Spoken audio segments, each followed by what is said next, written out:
ଯୁବକ ଭାଇ ମାନେ ସାନ ଭାଇ ମାନେ ସେତିକିରେ ରହିଲେ କଣ ନା ଦୁଗ୍ଧ ପାନ କଲେ ବଢେଇ ଶକ୍ତି ଘୋଷିଲେ ପରୀକ୍ଷାରେ ପଡିଲା ଦୁଗ୍ଧ ପାନ କଲେ ଗ୍ୟାସ ଦୁଗ୍ଧ ପାନ କଲେ ଗ୍ୟାସ ଛୁଆ ଲେଖିଥିଲା ବଢେଇ ଶକ୍ତି 5 ଫାର୍ଷ୍ଟ କ୍ଲାସ ପାଇଲା ଚାଲିଲା ଉପରକୁ କିନ୍ତୁ ସେ ଛୁଆ କେବେ ଭାବିଲା କି ଦୁଗ୍ଧ ପାନ କଲେ ବଢେଇ ଶକ୍ତି ଦୁଗ୍ଧ ଭିତରେ କଣ ଅଛି ଭାବିଲା କି ଦେଖ ଇଏ ଆମ ଦେଶର ଆମ ଘରର ପାଠ ଆମ ପାଠକୁ ବିଦେଶୀ ଆଣିଲେ ଏବେ ମା ଛୁଆ ଜନ୍ମ କଲା ପରେ ମା ଠୁ ଆଉ କ୍ଷୀର ହଉନି କଣ ଖାଲି ଡାକ୍ତର ଲେଖୁଛି ନା ଲେଖୁଛି ଡ୍ରେକ୍ସୋଲାକ୍ ପ୍ରୋଟୋଲାକ୍ ସେରେଲାକ୍ ଓମଫେଡେ ଆଚ୍ଛା ପାଲା ବାଲା ଚା ପିଇଲେ ଆଉ କ୍ଷୀର ଗାଁରେ ନାହିଁ ଆଇଲା କଣ ନା ଅମୁଲ ଆଉ କ୍ଷୀର ଅଛି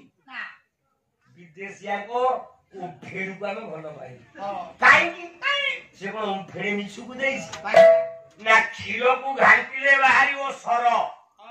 ସରୁକୁ ଘାଣ୍ଟିଲେ ବାହାରିବ ଲହୁଣୀ ଲହୁଣୀ କି ଘାଣ୍ଟିଲେ ବାହାରିବ ଘିଅ ସାନ ଭାଇ ମାନେ ବିଚାର କଲ ଯୋଉ ଅମୁଲ ଚା ପିଉଛେ ବା ଅମୁଲରେ କ୍ଷୀର ଟିକେ ଗୋଳେଇକି ରୁଟିରେ ଖାଉଛେ ସେଇ ଅମୁଲ 10 କିଲେ ଅମୁଲକୁ ଗୋଟେ ହଣ୍ଡାରେ ଘାଣ୍ଟିଲେ 5 ବର୍ଷ ଟିକେ ପଡିବ କି ଭାଇ ସର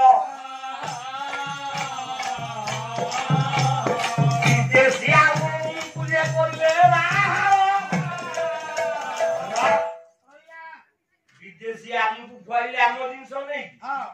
ଓମ ବୋଲେ ତା ଘିଅ ଆଉ ସର ଅଂଶଟାକୁ ଛାଣିକି ବାହାରି କରି ତେଣୁ ତାଙ୍କ ଦେଶର ଛୁଆ ଆଜି ବଳିଷ୍ଠ ଆମ ଦେଶର ଛୁଆ ଆଜି ଟିଭିରେ WWI ଦେଖୁଛ ଇଏ ଅମକ ଆଇଲା ସମକ ଆଇଲା ମାରି ପକଉଛି ଆମେ ତ ଭାରତୀୟ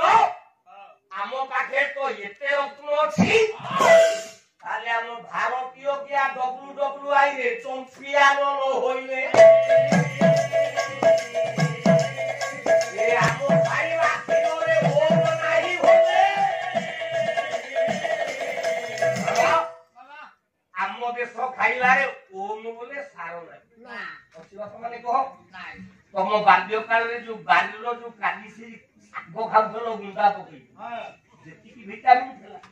40 ବର୍ଷ ପରେ ଯୋଉ ମଟନ ତିଆରି କରି ଖାଉଥିଲ ହାଣ୍ଡିରେ ଯୋଉ 8 ଘର ବାସୁଥିଲା ଆଜି ମଟନ କିଲୋ 700 ହେଲାଣି କେଶରରେ ଘାଟୁଛ ବାପା ଦାଣ୍ଡ ଘରେ ଘାଟୁଛ ବାରିକି ଗନ୍ଧଉଛି କାହିଁକି ନା ଭାରତୀୟଙ୍କର ସବୁ